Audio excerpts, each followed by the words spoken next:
রাজধানীর বস্তিতে ঘরে ঘরে বিদ্যুৎ পৌঁছে দিচ্ছে Dhaka electric supply company DESCO. এজন্য লাগবে শুধু জাতীয় পরিচয়পত্র আর 2 কপি ছবি। সবার জন্য বিদ্যুৎ সুবিধা নিশ্চিত করতে এই উদ্যোগ নেওয়া হয়েছে।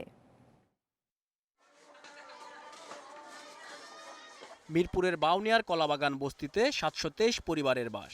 জমির মালিকানা না থাকায় এখানকার বাসিন্দারা এতদিন গোষ্ঠীগত সংযোগ নিয়ে বিদ্যুৎ ব্যবহার করত। এতে বিদ্যুৎ কিনতে হতো বেশি দামে। তাদের খরচ কমাতে ডেসকো চালু করেছে বিদ্যুতের স্পট কানেকশন সেবা। এর আওতায় কলাবাগান বস্তির ১০৭ পরিবার বুঝে পেয়েছে ডিমান্ড নোট। ১০-১২ জন মিলে একটা মিটার নামাইছি। তারপর ওই একটা মিটার সবাই ব্যবহার করতাম, কেউ বিল দিত কেউ দিত না, ক্যাসার লাগতো। এতদিন তো অনেক ভাগে ভাগে চালাইতাম, এখন বর্তমানে আমাদেরকে মিটার দেওয়ার জন্য প্রত্যেক ঘরে ঘরে আমরা খুব খুশি। ডেসকো জানালো বস্তিবাসী নিজ নামে মিটার পাচ্ছেন, এতে খরচও অনেক কম। যে কেউ চাইলেই এ সেবা নিতে পারেন।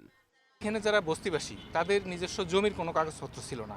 আমরা এখন এই জমির কাগজপত্র ছাড়াই বস্তিবাসীদের রেগুলার বিদ্যুৎ সংযোগ দিচ্ছি। তারা আগে অবৈধভাবে নিয়ে অথবা অন্যের বাসা থেকে সাইট কানেকশন নিয়ে তারা বিদ্যুৎ চালাইতো। যদি 5টা গ্রাহক বা 5 জন কনজিউমার থাকে, একটা মিটারে বিল হয়, যদি আপনার ধরেন 100 ইউনিট আসলো এবং সেটাকে আমরা 5টা ভাগে ভাগ করে ওইভাবে আমরা সফটওয়্যারে মানে এক একজন যেটা ভাগে পড়বে সেই অনুযায়ী যেন তার ট্যারিফটা আসে। ডেসকোর কর্মকর্তারা জানান ২০২১ সালের মধ্যে ৫৪ বস্তির সব ঘরে বিদ্যুৎ পৌঁছে দেওয়া হবে। বস্তির কেউ ঠিকানা পরিবর্তন করলে আগের বিদ্যুৎ সংযোগ বিচ্ছিন্ন করা হবে। Shariful Islam, independent news, Dhaka.